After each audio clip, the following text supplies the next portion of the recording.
continued subject to constant attacks and expulsions until they were decimated and impoverished. Only in the east of Europe, in Lithuania and in Poland, could the Jews find lands where they were protected, lands where the future offered hope.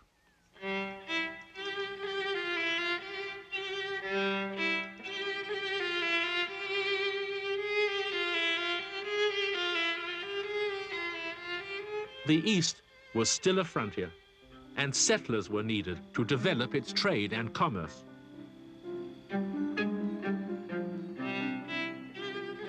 It was here that the Ashkenazim would find a home to shelter them once again.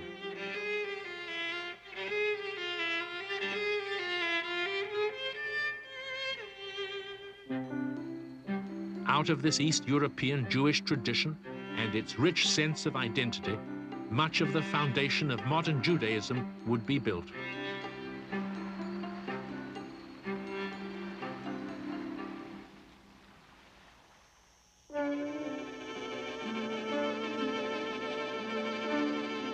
Spain. Spain had not been immune to the horrors of the Black Death, nor was it immune in the aftermath of the plague to the turmoil of social upheaval. Toward the end of the 14th century, the virus of anti-Jewish attitudes born in Northern Europe began to make its way into the mainstream of Spanish culture. There were outbursts of popular violence against the Jews. Under militant, zealous religious leaders, an energetic effort was made to convert every Jew and every Muslim who lived in Spain to Christianity. In some places, Jews were forbidden to eat, drink, or even talk with Christians. They kept us from trades, farming, and crafts. Instead of silken apparel, we were obliged to wear wretched clothes. Starvation stared everyone in the face. Breaking into this synagogue of Toledo, zealous Christians declared it a church, Santa Maria la Blanca. The pressure and violence became so intense that thousands of Jews converted to Christianity. Here and throughout Spain, it was a tidal wave of conversion. And when it receded, it left behind as many as 100,000 converts, whom the Spanish called the New Christians.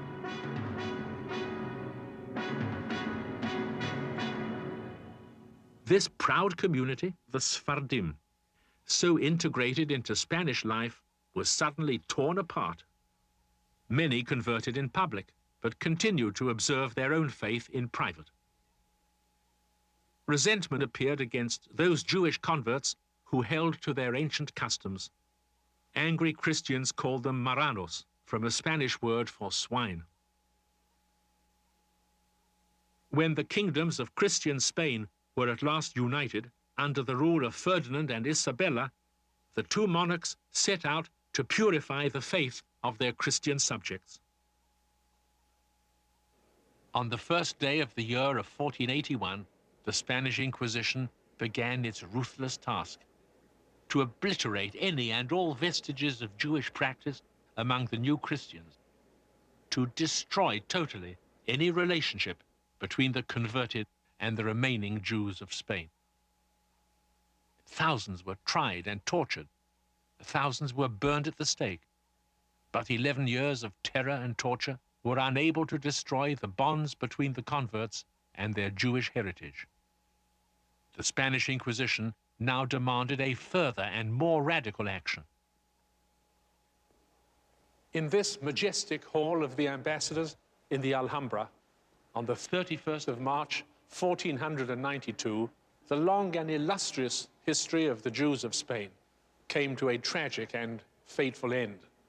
It was here that King Ferdinand and Queen Isabella, responding to the pressure of Thomas de Torquemada, the Grand Inquisitor, issued the Edict of Expulsion, requiring all the Jews of Spain to convert to Catholicism or to leave the country by the end of midsummer.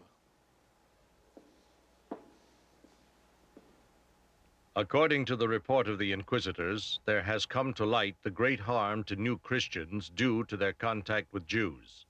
Therefore, we have decided to order all Jewish men and women to leave our kingdom, and they should not dare to come back neither to reside, to pass through, nor for any reason whatsoever.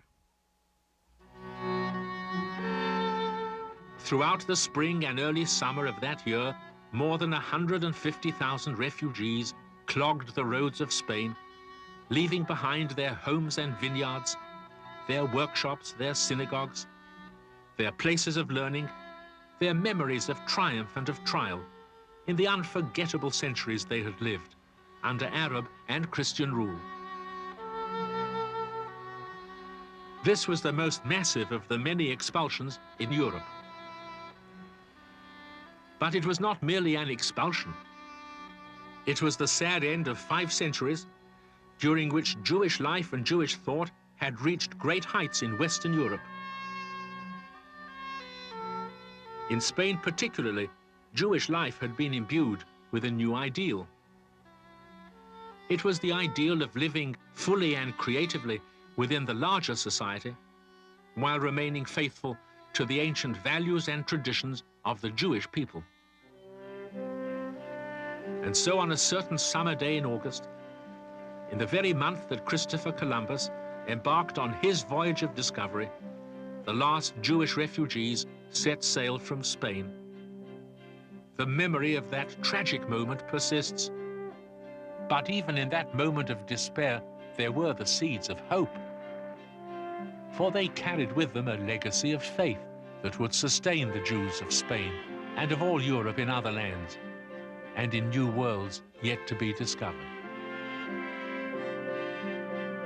In the 5 centuries that ended in 1492, 2 great traditions of Jewish culture had been born in Europe. For the Ashkenazim and the Sephardim, now as then, the words of the sweet singers of the Golden Age carry still upon the wind. The sun and moon, these minister forever. The laws of day and night come never to an end. Given are they as signs to Jacob's seed, that they shall ever be. Let them not say we are desperate, even at the time of their ruin. Let them believe only they are eternal, and that they shall not cease until there be no night or day.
Who is the father who raises his children only to take vengeance on them with great and fuming wrath? We have sat on the ground. We have also wept. 1492, a year of bitter ironies. On the day set aside in the Jewish calendar for mourning the destruction of the Jewish temple by Rome centuries before, the last Jewish refugees set sail from Spain.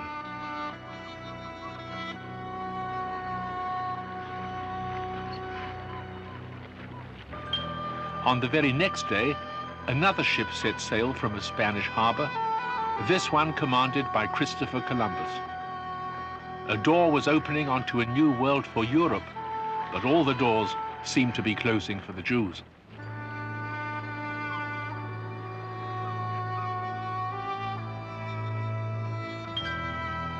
Your brothers went as exiles from Jerez and Seville. I saw their stubbornness. I brought on the expulsion from Castile and Sicily, Aragon, Granada, my children. I took you from the Holy Land as exiles into bondage. I saw your stubbornness. You did not heed Isaiah or Jeremiah. Therefore, I had not mercy on you, my children. 1492 was a tragic year for the Jews of Spain. King Ferdinand and Queen Isabella, under the pressure of their advisor Thomas de Torquemada, ordered all Jews to leave the kingdom within 4 months on pain of death. The glorious institutions of Spanish Jewry, like this great synagogue at Toledo, now Santa Maria la Blanca, were doomed. Now, expulsion was not a new experience for the Jews of Europe. Jews had been expelled from England, France, and many a town in Germany during the preceding 5 centuries. But those events had nothing like the dramatic effects that marked the expulsion of the Jews from Spain. Jews had never made themselves at home anywhere more deeply or intimately than in Spain. Their creativity had flowed in every direction. They had been 150,000 or more in numbers. 1 out of every 10 Spaniards had been Jewish or of Jewish origin. And now this Jewish community, the largest and most prosperous in the world, was doomed to destruction by a single stroke of the pen.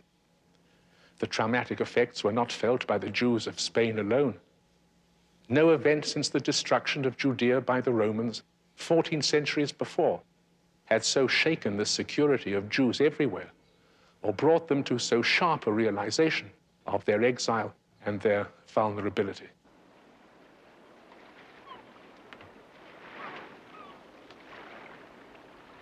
Men, women, and children, aristocrats and common laborers alike, 150,000 Jews displaced and homeless. With the exception of a few cities in Italy, Western Europe was closed to the refugees. They were forbidden even to cross its territory. Allahu Akbar, Allahu Akbar, Allahu Akbar, They fled to the Ottoman Empire, to the Muslim lands of the Eastern Mediterranean and North Africa. They settled in the Jewish communities of these lands, and they prospered.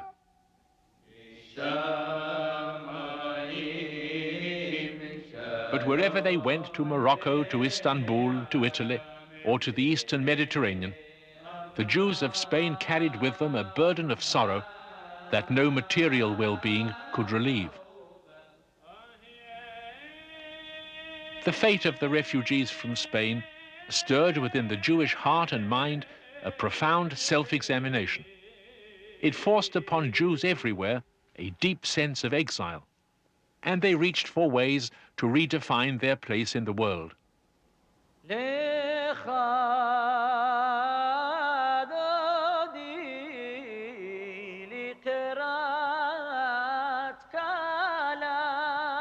In the years following the expulsion from Spain, a new understanding of Jewish existence would emerge in a village in the Ottoman province of Palestine. He who saw Safed 10 years ago and observes it now has the impression of a miracle. For more Jews are arriving here continually. Hatred of the Jews is unknown here, and the Turks hold them in esteem. Safed, was at first little more than a village standing near the graves of the revered Jewish sages Hillel and Shammai. Now it became a center of Jewish mysticism. In their search for an explanation of the meaning of Jewish existence, scholars from many lands came to worship and study the sacred texts of Judaism. In the books they studied lies the key to their mystical vision.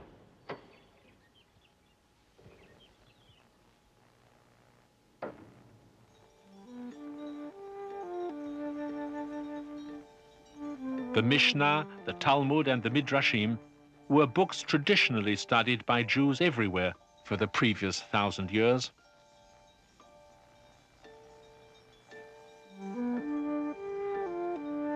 But the Zohar was different. It was called the Book of Splendor, the Book of Radiance. It was enigmatic and mysterious. It was at the heart of a world of ideas known as the Kabbalah. In Safed, the Kabbalah would take a place in the forefront of Jewish thinking. The greatest of the mystical scholars of Safed was the Rabbi Isaac Luria. He saw spirits everywhere and heard their whispers in the rushing of the water, in the movements of the trees and grass, in the song or twitterings of the birds, even in the flickerings of flames.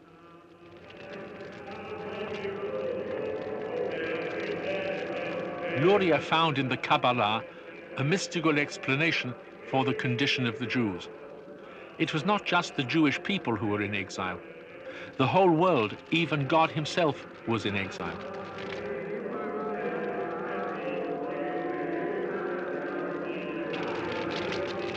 Luria taught that there had been an accident before the creation of the universe. Part of the divine spirit, in the form of celestial sparks, had been scattered and lost. For the divine spirit to be made whole again, the scattered sparks would have to be recovered.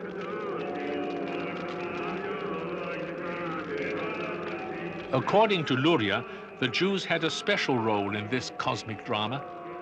If every Jew were to obey the commandments of God in every action, no matter how small or seemingly insignificant, the sparks would be recovered, the world restored to holiness, and the people of Israel redeemed.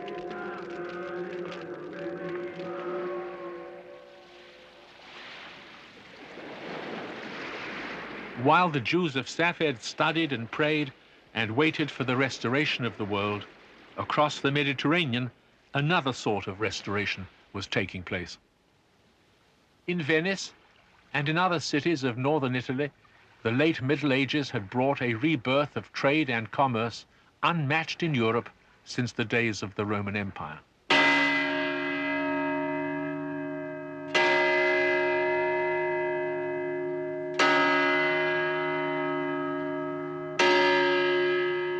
I see vessels as big as any mansion, their masts taller than its towers.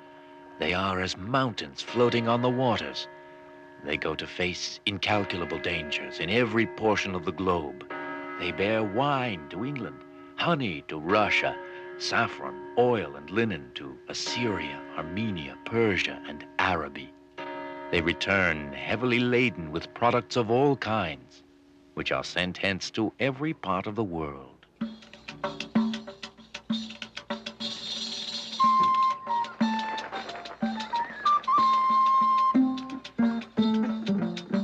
Great sums were needed to finance this commerce. In Venice, a group of men began to specialize in gathering the money necessary for such investments. Seated on benches at their exchange tables, these early capitalists came to be known as benchmen, banchieri in Italian, bankers. The rise of a money economy meant a new respectability for merchants, traders, and financiers. The Jews who practiced these trades would share in this new acceptability. The Middle Ages were coming to a close.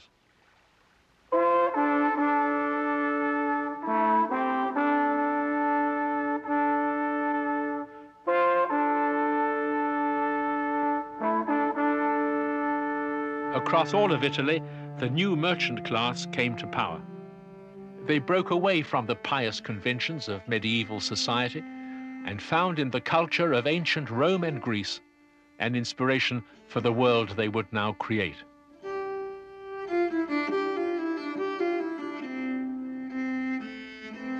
They called it a rebirth, a renaissance. In their desire to rediscover the achievements of the past, the men of the Renaissance studied Greek and even Hebrew texts. In their painting and sculpture, they portrayed mythological and biblical subjects. It seemed that the 1,000 years since the fall of Rome had been nothing but a sojourn in darkness and ignorance. For the men of the Renaissance, wisdom was to be found in the classical world.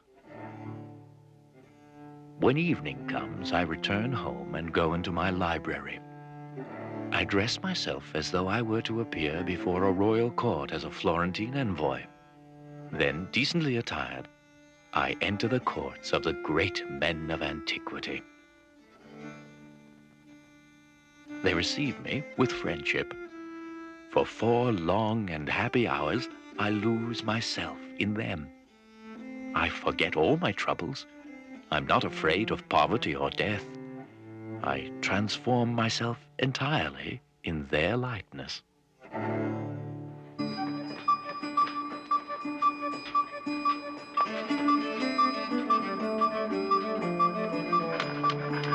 The rediscovery of ancient literature and the desire among growing numbers of people for books to read was spurred on by an invention: printing with movable type. Books, once rare and costly, some of which incidentally were in Hebrew, were now being published in all the major cities of that day. A generation of scholars began to examine the world around them with new eyes.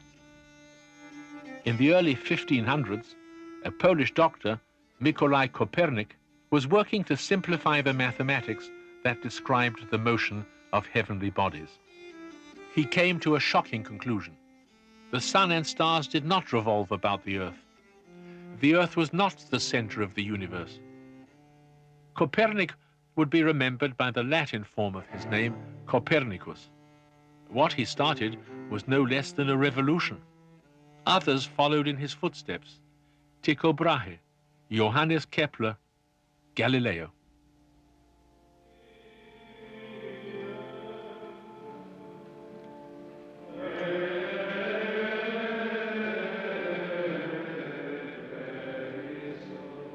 It was a time of vast upheavals in man's understanding of himself and his world. Medieval doctrines that had been cherished and preserved for centuries were being threatened on all sides.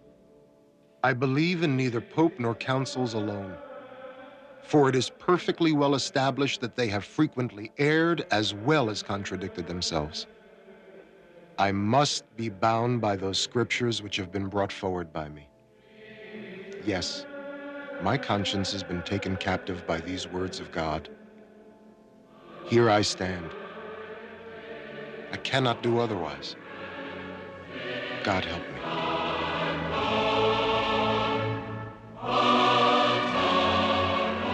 A few years before Copernicus had come to his radical conclusions, Martin Luther, a young German priest, angered by what he saw as corruption within the church, launched a one-man crusade that would rock it to its foundations. Over the years that followed, Luther moved further and further away from the church in his beliefs. Throughout Europe, others began to break away from the church. In 1537, Henry VIII declared the Church of England independent of Rome.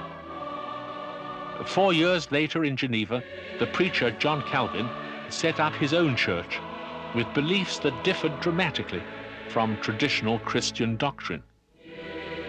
For the first time since its founding, the church in Rome was unable to suppress a major heretical movement. The unity of Christian faith in the West, although often fragile,